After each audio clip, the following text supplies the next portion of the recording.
Wapendwa katika Kristo, tunamshukuru Mungu kwa kutupatia na kibali katika mwaka huu ambapo ameweza kutulinda na kutuwezesha hadi tunapoanza kipindi kitakatifu, kipindi cha Kwaresma.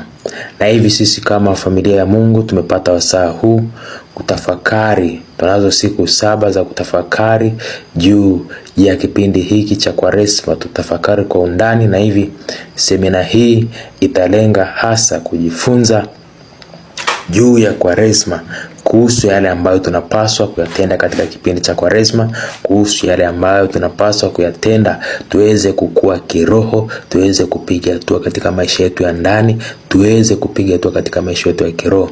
Ni ombi langu kwa Mungu tunapoanza semina hii, tunapoanza mafundisho haya, ya kwamba yatufae tuweze kusogea mbele, tuweze kupiga hatua. Leo katika siku yetu ya kwanza takuwa na somo linalosema Kwaresma, mwaliko wa kumgeukia Mungu. Na hivi katika somo hili tutaona kwa undani maana halisi ya Kwaresma. Kwaresma imekusudia kufanya nini katika maisha yetu? Lakini pia tutaona ya kwamba kwa nini Kwaresma iwe ni siku 40. Lakini tutaona pia historia fupi ya Kwaresma katika kanisa, katika mwanzo wa kanisa, jinsi ambavyo ilianza na mpaka leo hapa tulipofika. Na tutaona kwa undani yale ambayo tunapaswa kuyatenda katika kipindi hiki cha Kwaresma. Tutaanza semina yetu kwa kusikia somo la Injili takatifu. Karibuni. Bwana awe nanyi. Somo la Injili takatifu ilivyoandikwa na Mathayo, sura ya 4 aya ya 1 hadi ya 11. Kisha Yesu alipandishwa na Roho nyikani ili ajaribiwe na Ibilisi. Akafunga siku 40 mchana na usiku. Mwisho akaona njaa. Mjaribu akamjia akamwambia, ukiwa ndiwe mwana wa Mungu, amuru kwamba mawe haya yawe mikate. Naye akajibu akasema, imeandikwa, mtu hataishi kwa mkate tu, ila kwa kila neno litokalo katika kinywa cha Mungu. Kisha Ibilisi akamchukua mpaka mji mtakatifu, akamweka juu ya kinara cha hekalu, akamwambia, ukiwa ndiwe mwana wa Mungu, jitupe chini, kwa maana imeandikwa, atakuagizia malaika zake, na mikononi mwao watakuchukua, usije ukajikwaa mguu katika jiwe. Yesu akamwambia, tena imeandikwa, usimjaribu Bwana Mungu wako. Kisha Ibilisi akamchukua mpaka mlima mrefu mno, akamwonyesha milki zote za ulimwengu na fahari yake, akamwambia, haya yote nitakupa ukianguka kunisujudia. Ndipo Yesu alipomwambia, nenda zako Shetani, kwa maana imeandikwa, msujudie Bwana Mungu wako, umwabudu yeye peke yake. Kisha Ibilisi akamwacha, na tazama, wakaja malaika wakamtumikia. Neno la Bwana. Sifa kwako Kristo. Wapendwa katika Kristo, baada ya kusikia somo la Injili takatifu kutoka katika kitabu cha mwinjili Mathayo, tuanze sasa kutafakari juu ya maana ya Kwaresma. Kwaresma inatokana na neno la Kilatini quadragesima, yaani 40 au quadraginta, ikimaanisha siku 40. Na hivi ni kipindi cha siku 40 cha sala, kufunga na kutenda matendo ya huruma. Kwa desturi za kanisa, Kwaresma huanza Jumatano ya Majivu na kisha kumalizika jioni ya Alhamisi Kuu, ambapo tunaanza rasmi siku 3 kuu za Pasaka, ambapo zinakuwa na tafakari ya kina juu ya mateso, kifo na ufufuko wa Bwana. Na hivi rasmi kabisa Kwaresma inaanza Jumatano ya Majivu na inaenda mpaka pale ambapo tunaanza Alhamisi Kuu, tunapoingia sasa katika hizi siku tatu kuu za Pasaka. Yaani tunatafakari fumbo la mateso, kifo na ufufuko wa Bwana.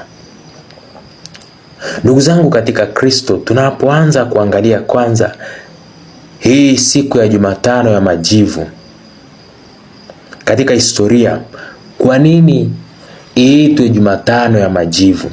Kwa nini hiyo ndio ianze? Tunaposoma katika maandiko matakatifu, katika neno la Mungu, watu walipokuwa wamemwasi Mungu, watu walipokuwa katika huzuni, watu walipokuwa katika maombolezo, watu walipokuwa katika toba ya ndani, walikuwa na desturi ya kujipaka majivu, lakini pia kuvaa mavazi ya gunia au kuvaa magunia. Hii yote inaonyesha ya kwamba binadamu ni kiumbe dhaifu mbele za Mungu. Binadamu anajinyenyekesha mbele za Mungu. Binadamu anahitaji msaada wa Mungu.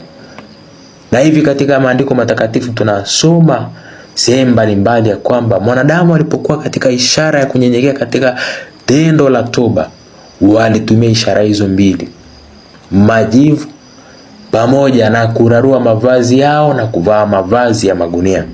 Na hivi tunapoalikwa katika kipindi cha Kwaresma kwa siku ya Jumatano Majivu kuanza na kupakwa majivu katika paji la uso, ni ishara ya kwamba sisi tu wadhaifu, sisi tu wa dhambi, na hivi tunajinyenyekeza mbele ya Mungu ili tuweze kupata huruma, tuweze kupata toba na msamaha. Na hivi ndugu zangu wapendwa, kujipaka majivu au kupakwa majivu kuliashiria pia ishara ya uchungu na maombolezo. Majivu na magunia hutumika kwa pamoja kama ishara ya uchungu au kuomboleza. Na hivi tunasoma katika Mzaburi, ile Zaburi ya 102 aya 9 inasema, maana nimekula majivu kama chakula na kukichanganya kinywaji changu na machozi. Tendo hili linaonyesha hali ya mwanadamu ya kunyenyekea, hali ya mwanadamu ya uchungu, hali ya mwanadamu ya kuonyesha majuto ya ndani. Na hivi mzaburi anagusia kwamba majivu yalipokuwa kama chakula chake ilikuwa ni ishara ya uchungu, ilikuwa ni ishara ya maombolezo, ilikuwa ni ishara ya majuto. Lakini pia hata magunia nayo yanaashiria jambo hilo hilo la mwanadamu kujinyenyekesha, la mwanadamu kushuka, la mwanadamu kujuta mbele za Mungu. Kumbe katika hili tendo la kwanza, tunapoanza kabisa kipindi cha Kwaresma katika siku ya Jumatano ya Majivu, tunaanza na ishara hiyo ya kuonyesha hali ya unyenyekevu, tunaonyesha hali ya uchungu pamoja na kuomboleza. Lakini pia ishara ya kupakwa majivu ni ishara ya kutubu na kuomba msamaha. Wapendwa katika Kristo, katika maana ya kutubu na kuomba msamaha kwa Mwenyezi Mungu, tunao mfano mzuri wa watu wa Ninawi, wale ambao waliongoka kutokana na mahubiri ya Yona, nabii Yona. Tunasoma katika kitabu cha nabii Yona sura ya 3 aya 5 hadi ya 6. Na nukuu, basi watu wa Ninawi wakamsadiki Mungu, wakatangaza kufunga, wakajivika nguo za magunia, tangu yeye aliye mkubwa hata aliye mdogo. Habari ikamfikia mfalme wa Ninawi, naye akaondoka katika kiti chake cha enzi, akavua vazi lake, akajivika nguo za magunia na kuketi katika majivu. Na hivi tendo hili linaashiria toba ya ndani, kuvaa mavazi ya magunia, lakini pia kujipaka majivu. Kumbe ndugu zangu, Kanisa linapoanza na ishara hii linatusisitiza tutambue ya kwamba tunahitaji kufanya toba ya ndani, tunahitaji kuomba msamaha katika siku hizi 40 za kutembea tunapoelekea kuadhimisha fumbo kuu la mateso, kifo na ufufuko wa Bwana. Katika historia, ndugu zangu wapendwa, tunapotafakari kuhusu kanisa la kwanza, wale ambao waliishi mara tu baada ya mitume,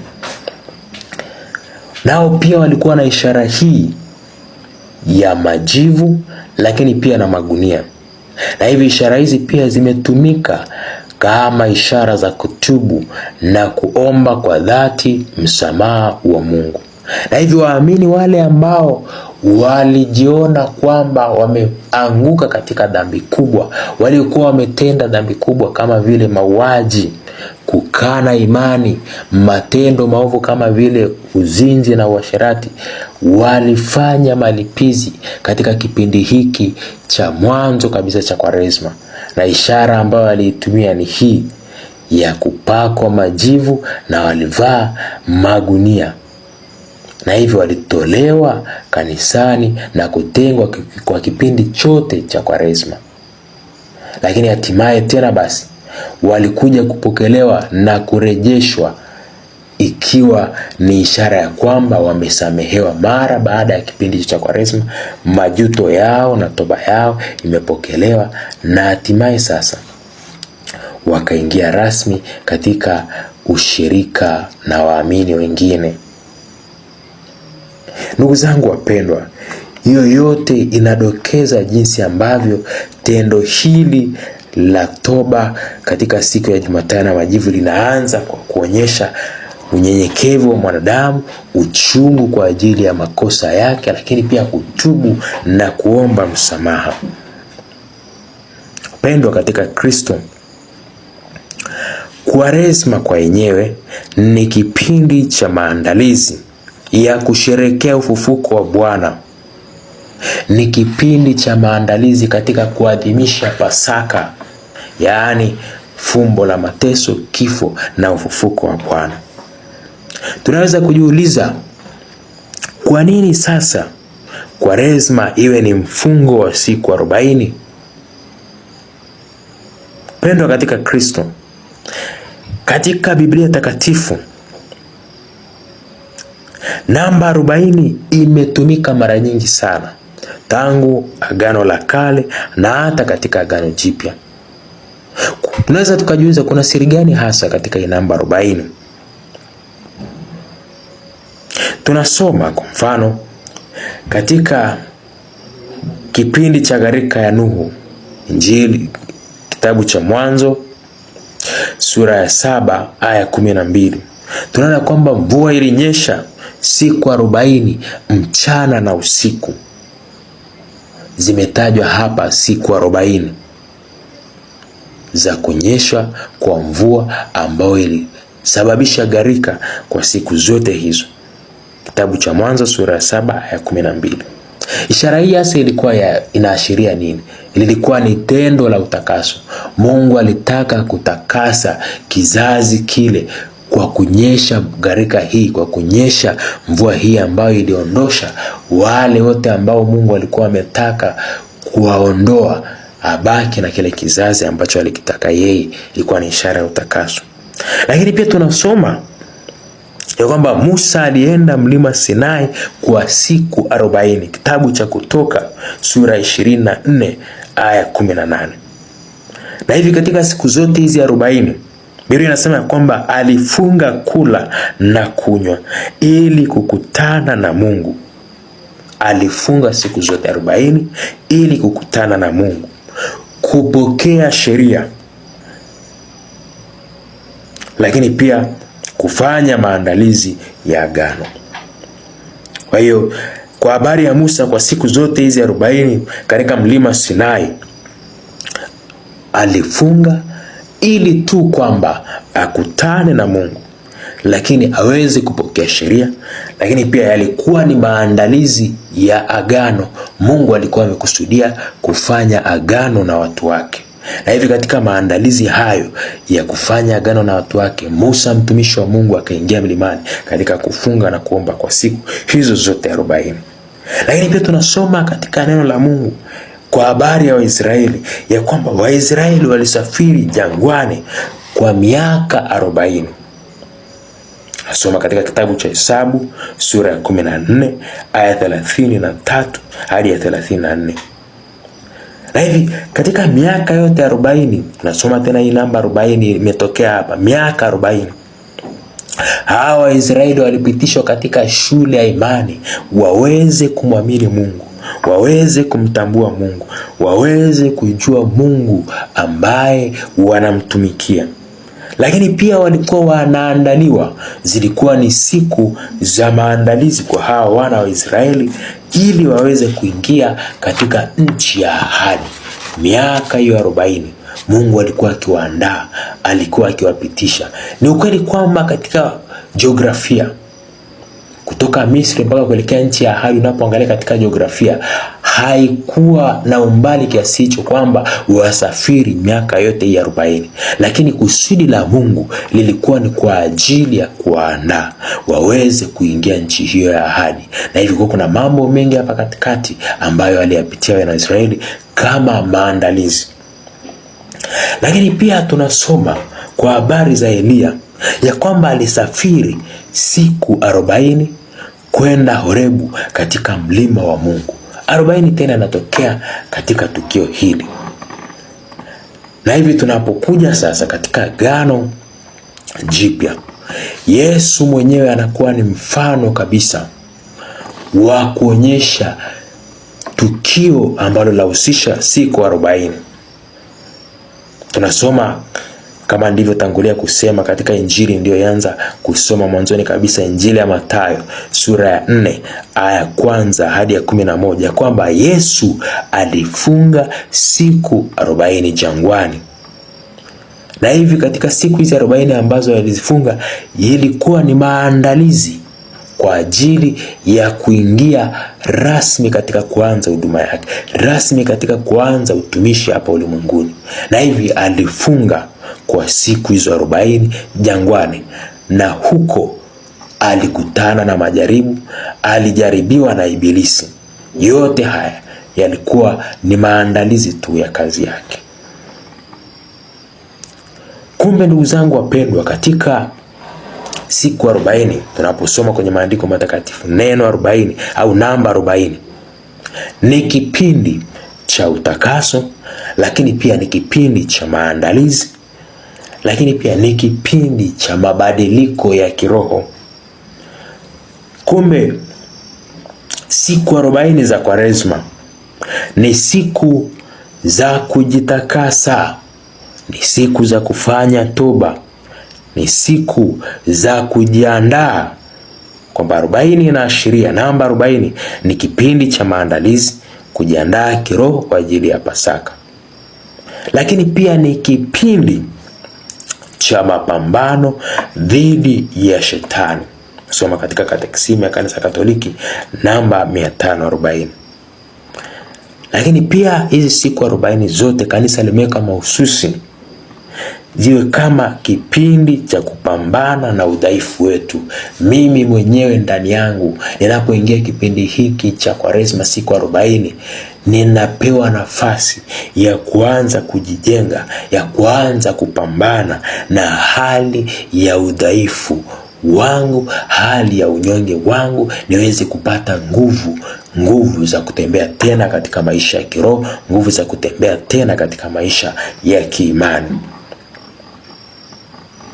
Kumbe ndugu zangu wapendwa, tunapotafakari na kuona jinsi ambavyo hizi siku 40 za Kwaresma zilivyo katika maandiko matakatifu tangu Agano la Kale mpaka Agano Jipya, tunaona kwamba ni siku za kujitakasa, kufanya maandalizi, lakini pia ni kipindi cha mapambano dhidi ya shetani, kama vile Kristo alivyofunga siku 40 kule jangwani akakutana na majaribu.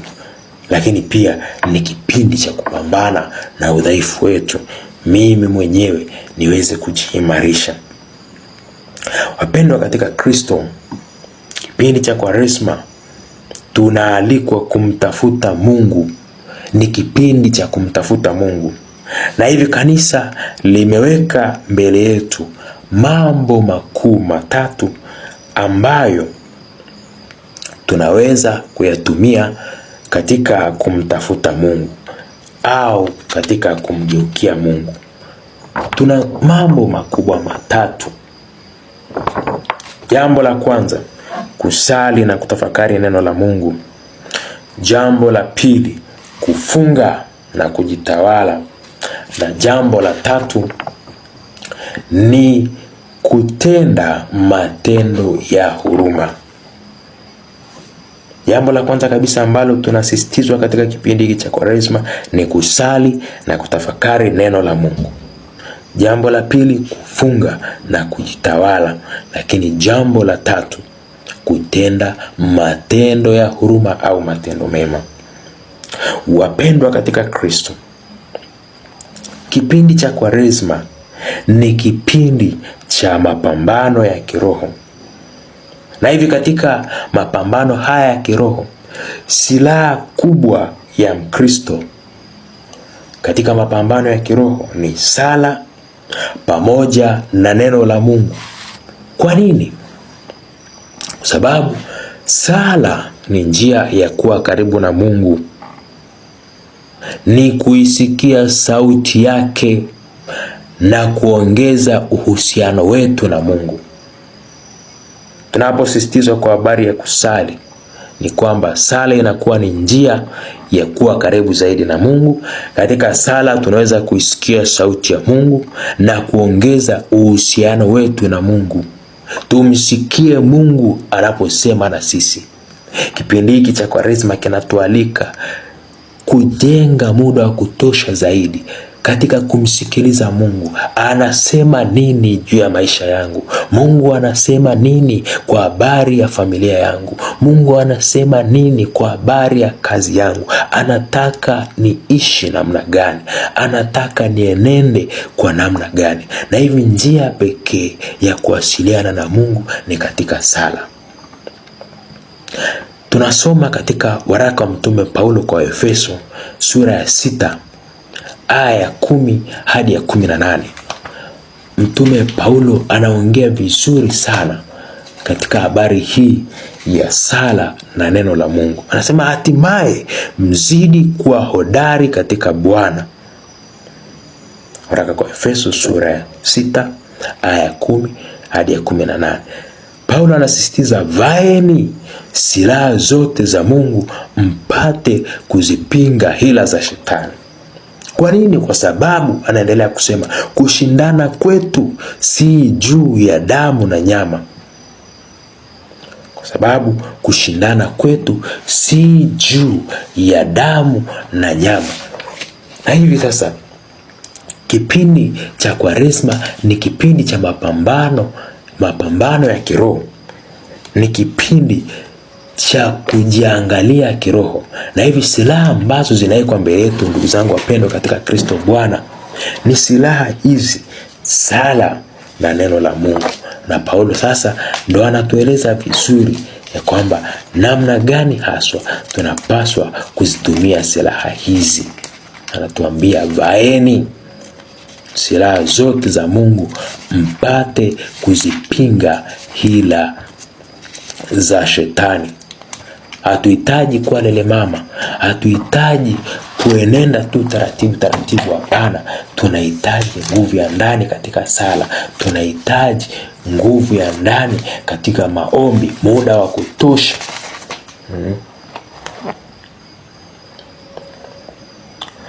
Anasema, kwa maana kushindana kwetu sisi si juu ya damu na nyama, bali ni juu ya falme na mamlaka, juu ya wakuu wa giza hili, na juu ya jeshi la pepo wabaya katika ulimwengu wa roho. Ndugu zangu wapendwa, silaha ya Mkristo ya kuweza kupambana ni sala na maombi. Hatupambani katika mwili, bali tunapambana katika ulimwengu wa roho. Yapo mambo mengi ambayo yanaendelea rohoni. Yapo mambo mengi ambayo yanaendelea katika ulimwengu wa roho. Na hivi ili Mkristo tuweze kushinda, tunahitaji utulivu. Na hivi kanisa limetuandalia hizi siku 40 za kufanya sasa tafakari hii, za kufanya mapambano haya. Kwa nini? Kwa sababu kushindana kwetu si juu ya damu na nyama. Tunahitaji nguvu ya rohoni, tunahitaji msaada wa rohoni, tunahitaji uweza wa Mungu. Lakini Paulo anaendelea kusema, waraka kwa Efeso sura ya 6 aya 17, anasema tena ipokeeni chapeo ya wokovu na upanga wa Roho ambao ni neno la Mungu. Na anasisitiza, kwa sala zote na maombi mkisali kila wakati katika Roho, mkikesha kwa jambo hilo na kudumu katika kuombea watakatifu wote. Kipindi hiki cha Kwaresma, ndugu yangu mpendwa, tunaalikwa tupokee hii chepeo ya wokovu na upanga wa Roho ambao ni neno la Mungu. Neno la Mungu ni silaha tosha. Na hivi tumtafute Mungu katika kusali na katika kutafakari neno la Mungu. Mpendwa katika Kristo, Kwaresma inatualika kujijengea desturi na tabia njema ya kusali na kutembea kadiri ya neno la Bwana. Muda wetu mwingi ni ukweli kwamba tunaupoteza katika vitu vya kupita. Tunaupoteza katika mambo yasiyodumu. Tunaupoteza katika mitandao ya kijamii. Tunaupoteza katika kuongea umbea na mambo kadha wa kadha. Tunaupoteza katika kusema juu ya mambo ya wengine. Na hivi kipindi cha Kwaresma kinatukumbusha kwamba tujenge muda wa kutosha kusema na Bwana katika sala, lakini pia tujenge muda na tabia ya kutosha kulitafakari neno la Mungu, kwa sababu maisha ya Mkristo ni mapambano, na silaha kubwa ambazo tunaweza tukazitumia katika mapambano haya ni sala, maombi na neno la Bwana. Na hivi ndugu zangu wapendwa, Kwaresma inatukumbusha kwamba tunapaswa kutenga muda wa kutosha katika sala, katika maombi na kuzama katika neno la Mungu ili tuweze kuona na kutembea kwa imani. Yapo mengi ambayo yanatendeka katika ulimwengu wa roho. Tunahitaji msaada wa Mungu. Tunahitaji neema ya Mungu. Tunahitaji nguvu za Mungu tuweze kutembea. Tunahitaji kusimama katika neno la Bwana. Tunahitaji kutafakari kwa kina. Lakini pia ni tabia ambayo inapaswa inijenge.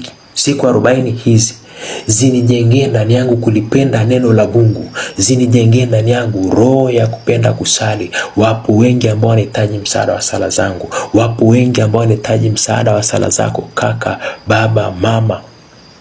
Na hivi kipindi hiki cha Kwaresma utenge muda wako wa kutosha kwa ajili ya sala, kwa ajili ya kutafakari neno la Mungu. Jambo la pili ambalo tunajifunza katika kipindi hiki cha Kwaresma na kanisa linatusisitiza ni kuhusu habari ya kufunga na kujitawala. Wapendwa katika Kristo, Kwaresma ni wito wa kufunga na kujijengea nidhamu binafsi ya kiroho na ya kimwili.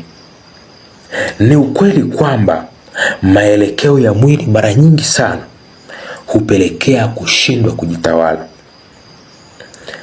Tendo la mfungo linatupa nidhamu ya mwilini na rohoni na kutuwezesha kutawala fikra na maelekeo yote. Kufunga kunatusaidia kujinasua na malimwengu. Inatukumbusha juu ya kumtegemea Mungu na kutupa nafasi ya kuzingatia mambo ya rohoni. Funga pamoja na kujitawala, tunaweza kuzingatia mambo ya rohoni. Wapendwa katika Kristo, Tumekuwa na mijadala mingi na hata wakati mwingine tunaiona katika mitandao ya kijamii, kila mtu anatoa maoni yake. Kila mtu anazungumzia kwamba sasa nifunge nini haswa? Kumekuwa na desturi ya namna hiyo kwamba nifunge nini haswa. Watu wamekuwa na maoni tofauti tofauti. Wengine wanasema funga dhambi, funga umbea, funga hiki na kile na kile na kile. Na hivi kumekuwa na maoni tofauti tofauti. Sasa tuangalie kwa undani, kanisa haswa limekusudia nini kusema kwa habari ya kufunga? Na hivi katika nafasi ya kwanza kabisa tunajifunza kutoka kwa Kristo. Na hivi Kristo ndiye mwalimu wetu wa kwanza, na ndiye huyu ambaye kanisa linatufundisha tufuate mfano wake. Na hivi yapo mengi ambayo anasema kwa habari ya mfungo, lakini ndugu zangu wapendwa, nisisitize tu mfungo ambao tunapaswa kuangalia hapa katika nafasi ya kwanza kabisa ni kwa habari ya chakula. Na hivi teolojia yake inatuzamisha kwa undani kabisa ya kwamba kwa kufunga chakula kuna jambo ambalo limekusudiwa kwa manufaa ya roho. Na hivi sasa tusijisahau au kuchukulia poa kama wengine wanavyosema yale maneno ya Yesu, Injili ya Mathayo ambayo nimeisoma sura ya 4 aya ya kwanza hadi 11. Tunaona kwamba Yesu alifunga kwa siku 40, hakula. Na hivi sasa tusiendekeze tabia ya kurahisisha maneno ya Yesu. Tunapoendekeza tabia hiyo ni mtego wa kumkaribisha shetani katika sebule ya maisha yetu ya kiroho, na tutasahau kabisa maana halisi na maana tarajiwa ya mfungo. Tusiapunguzie uzito yale ambayo Kristo alitenda. Alichotenda Yesu ndicho ambacho pia tunapaswa kukitenda. Yesu alifunga kwa habari ya chakula. Yesu kwa siku zote 40 alifunga kwa habari ya chakula. Na hivyo wale wengine ambao wanakuja kusema kwamba funga umbea, ufungulie ukarimu, sijui funga kitu gani ufungulie, funga dhambi ufungulie wema. Ndugu zangu wapendwa, katika nafasi ya kwanza kabisa, hata tunaposoma katika sheria za kanisa, mkusanyo wa sheria kanoni namba 1251 imezungumzia habari ya kufunga, na hapo imetaja zile siku za lazima: siku ya Jumatano ya Majivu pamoja na siku ya Ijumaa Kuu. Hizi kwa wale wote ambao wana umri wa kuanzia miaka 18 mpaka miaka 60 wakiwa na afya njema wanaweza kufunga, ikiwaondoa watoto, wazee pamoja na wajawazito, wale wote ambao wanakuwa na shida maalum za kiafya. Na hivi sasa tendo la kufunga, ndugu zangu, ni ishara ya unyenyekevu, ni ishara ya kunyenyekea, ili kwamba tuweze kushusha vionjo vyetu vya kimwili na tumpe Mungu nafasi ya kwanza. Tuipe roho sasa nguvu ya kuweza kusali, tujipe nafasi ya kusali zaidi na kutafakari. Sasa vipi kuhusu wale ambao wanasema kwamba tufunge dhambi au ubaya? Pendwa katika Kristo, kanisa linapozungumzia habari ya kufunga, tunapaswa kujua ya kwamba tunafunga kitu chema, tena kisicho haramu, na sio kusema kwamba tunafunga dhambi. Tunafunga kile ambacho ni kizuri, ambacho tunaweza kukirudia. Na hivi mfano wa kwanza hapa ndio ambao nimeutaja wa kuhusu chakula. Tujue ya kwamba dhambi inaachwa kabisa na sio kuahirishwa au kuifunga kwa wakati fulani. Mapambano ya Mkristo dhidi ya dhambi ni mapambano ya kila siku, ni mapambano ya kila mara, ni mapambano ya kila wakati. na hivyo anapaswa kuiacha dhambi na kujitahidi kuiacha dhambi kila siku, kila mara na kila wakati, na sio kusema ya kwamba unaifunga katika kipindi cha Kwaresma kama vile utaenda sasa baada ya kipindi cha Kwaresma kuisha utarudi katika utaratibu wa dhambi. Hapana. Tunapaswa kutambua hilo, wapendwa katika Kristo. Lakini sasa katika watakatifu, namna ambavyo walikuwa wamezungumza kwa habari ya mfungo, tunaye Mtakatifu Toma wa Aquino. Huyu alipojaribu kueleza kwa habari ya kufunga, Mtakatifu Tomasi wa Aquino alisema ya kwamba kwa habari ya mfungo ni hakuna kula chakula siku ya Jumatano ya Majivu na Ijumaa Kuu.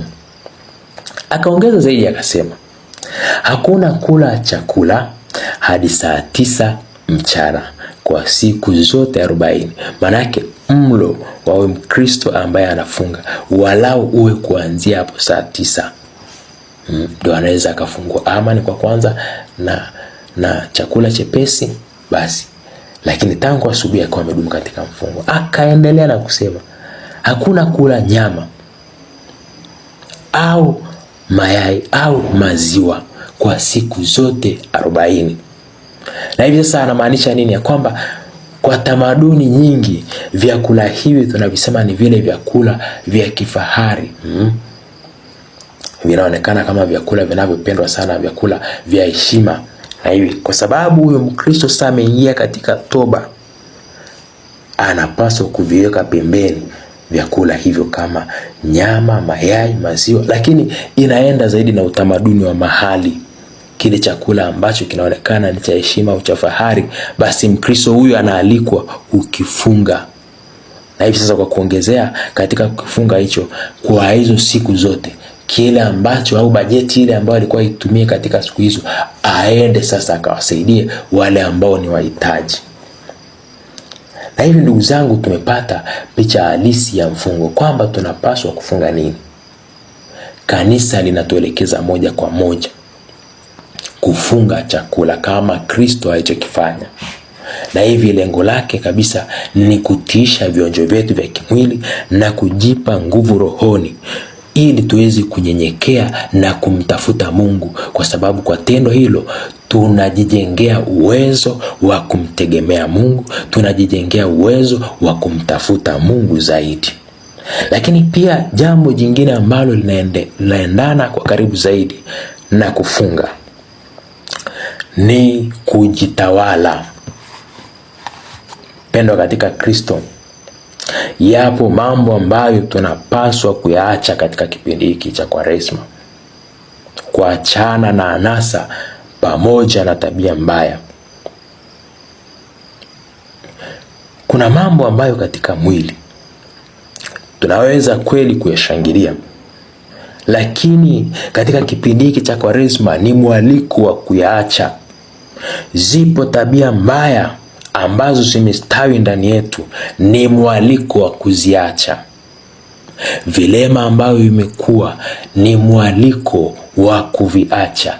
Na hivi siku hizi 40 zitusaidie katika kujitawala, kujenga tabia ya kudumu sasa, kuachana na vile ambavyo ni kinyume cha mpango wa Mungu na kujijengea fadhila zilizo njema.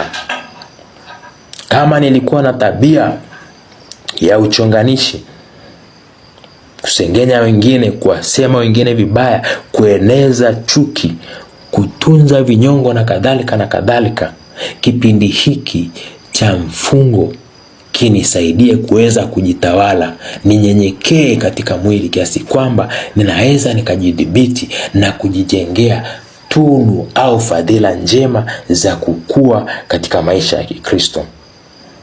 Na hivyo mfungo wa Kwaresma utusaidie kujipa nidhamu na kuanza upya. Ninaalikwa kuvishinda vionjo vyangu, yale maelekeo ambayo ni mabaya. Mfungo wa Kwaresma unanialika niweze kuyashinda hayo maelekeo yote ya dhambi, niweze kuyashinda. Lakini jambo la tatu ambalo tunaalikwa katika kipindi hiki cha Kwaresma ni kutenda matendo ya huruma. Pendo katika Kristo. Mtume Yakobo anatufundisha katika waraka wake ile sura ya 2 aya 17 ya kwamba imani pasipo matendo imekufa nafsini mwake au imekufa ndani yake. Na hivi kwa mfungo wa siku 40 kwa Kwaresma unatualika kumgeukia Mungu kwa dhati, kwa moyo wa dhati, kwa kuishi imani yetu katika matendo. Tunapewa mwaliko wa kutenda yaliyo mema kwa kutumia vile tulivyo navyo, kama vile fedha pamoja na muda na vitu vingine. Na hivi matendo mema ya huruma tunaalikwa kuyatenda kwa kutumia rasilimali ambazo Mungu ametupatia. Wewe ambaye Mungu amekujalia kipato cha kawaida au cha wastani au kikubwa, ukitumie katika kuwasaidia wale wanaohitaji. Wapo wengi katika mazingira yetu, wapo ambao ni maskini, yatima, wajane, wazee ambao hawawezi. Tunapaswa kumuona Kristo katika hao.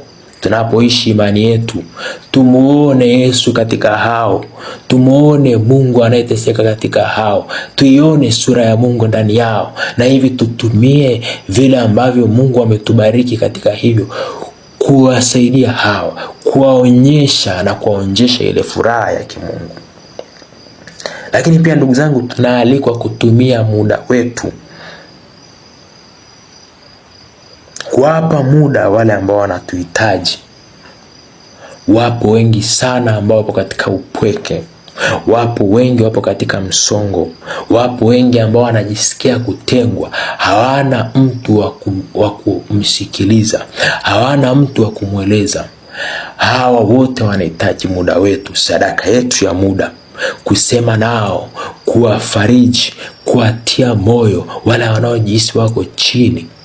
Kipindi hiki cha siku 40 ndugu zangu, tunaalikwa kutembea nao katika kutenda mema, tuwatie moyo, tuongee nao, tumpeleke Kristo kwao, tumpeleke Kristo katika maisha yao. Wasijione ya kwamba wametengwa, wasijione ya kwamba ulimwengu unawaelemea, bali wamuone Kristo aliye faraja, Yesu ambaye anatufariji, na sisi kama wafuasi wake, sisi kama wa Kristo tuwaguse katika namna hiyo. Na hivi matendo ya huruma ni tendo la upendo, ni tendo la huduma, ni kuonyesha upendo na kujali wale ambao wanahitaji. Kwaresma itusaidie kushiriki na wengine baraka, tuwasaidie kukua katika ukarimu wa moyo. Na hivi tuwapatie muda wale ambao wanahitaji muda wetu, tuwapatie msaada wale ambao wanahitaji msaada. Lakini pia ndugu zangu katika Kristo, katika matendo ya huruma, mojawapo ni kurejesha uhusiano ulioharibika, broken relationship. Tunaalikwa kujenga zaidi kuliko kubomoa. Wapo ambao wapo katika migogoro, hiyo migogoro ya ndoa, hiyo migogoro ya kifamilia, hiyo ni migogoro katika jumuiya. Kipindi hiki ni kipindi cha kurejesha uhusiano, kwa sababu Kristo mwenyewe kwa tendo hili la ukombozi ambalo tunatafakari fumbo la ukombozi, alikuja kurejesha uhusiano ulioharibika kati ya Mungu na mwanadamu. Na hivi alikuja kujenga tena uhusiano mpya, alikuja kurejesha ule uhusiano. Na hivi sisi tunapotafakari katika kipindi hiki cha Kwaresma, moja ya tendo ambalo tunalitenda kama tendo la huruma ni kurejesha uhusiano ule ambao umeharibika. Ndugu zangu, tafakari maisha yako, tafakari hali yako. Umekuwa ni chombo cha kujenga? Umekuwa ni chombo cha kurejesha uhusiano? Au umekuwa ni chombo cha kugawanya? Pale ambapo tunaona mgawanyiko, ndugu zangu katika Kristo, kipindi hiki tutumie neema ambayo Mungu ametupatia katika kujenga uhusiano.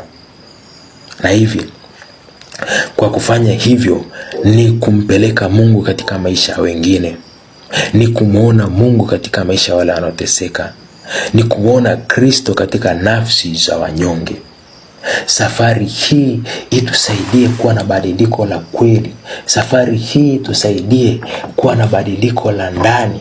Safari hii itusaidie kumgeukia Mungu kwa dhati ya mioyo yetu. Tumgeukie Mungu kwa dhati ya mioyo yetu, kwa jambo la kufunga, katika kusali, kutafakari neno la Mungu na kutenda matendo mema. Tusimpe ibilisi nafasi, bali tujikite zaidi katika kujenga uhusiano wetu na Mungu, katika kujenga ufalme wa Mungu. Na hivi tumuombe Mungu atusaidie, tumuombe Mungu atupiganie katika kipindi hiki, kiwe ni kipindi cha mabadiliko ya kweli, kiwe ni kipindi cha kumrejelea Mungu, kiwe ni kipindi cha kupiga hatua. Tuombe. Mwenyezi Mungu mwingi wa rehema, wewe ni mpaji wa kila kitu. Tunakushukuru kwa ajili ya neema yako. Umetupa kipindi hiki cha Kwaresma, kipindi cha neema. Tunapoanza semina yetu ya leo, tukitafakari kwa habari ya Kwaresma, tunaomba neema yako itembee pamoja na sisi katika kipindi chote cha siku 40. Tutambue uzito ambao upo katika hizi siku 40. Tutambue lengo la siku hizi 40 za kutafakari. Mungu, tunaomba siku hizi zisipite bure tu. Tunaomba uondoe hali ya mazoea ndani yetu. Tunaomba uondoe hali ya kuchukulia poa yale ambayo tunapaswa kuyachukulia kwa uzito. Utusaidie katika kipindi hiki tukuone wewe katika maisha yetu. Utusaidie katika kipindi hiki tukutambue wewe kwa undani zaidi katika neno lako. Tukutambue wewe zaidi katika uhusiano, kwa kusali, kuongeza muda wa kutosha katika kusali. Lakini utusaidie pia tuweze kukuona wewe katika maisha wale ambao wanahitaji msaada wetu,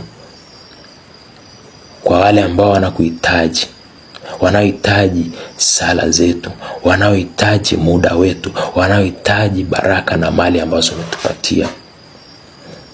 Mwenyezi Mungu, tunakuomba tunapotafakari katika siku hizi 40, utupe neema ya kujitawala, utupe neema ya kushinda udhaifu wetu wa kimwili, utupe neema ya kushinda hali zetu za kimwili, utupe neema ya kushinda ubaya, na hatimaye tuweze kukua katika tabia ya Kristo, tuweze kukua katika hali ya kukupendeza wewe. Tuna nia nyingi katika kipindi hiki. Wapo ambao wanaomba baraka katika shughuli zao. Mungu kawabariki katika kipindi hiki. Wapo ambao wanatamani kukuona katika familia zao. Mungu usiwaache. Wapo ambao wapo katika hali ya ugonjwa, wanaomba kwa ajili ya wapendwa wao. Mwenyezi Mungu, tunakuomba ukawajalie uponyaji. Tunakuomba ukawajalie afya njema.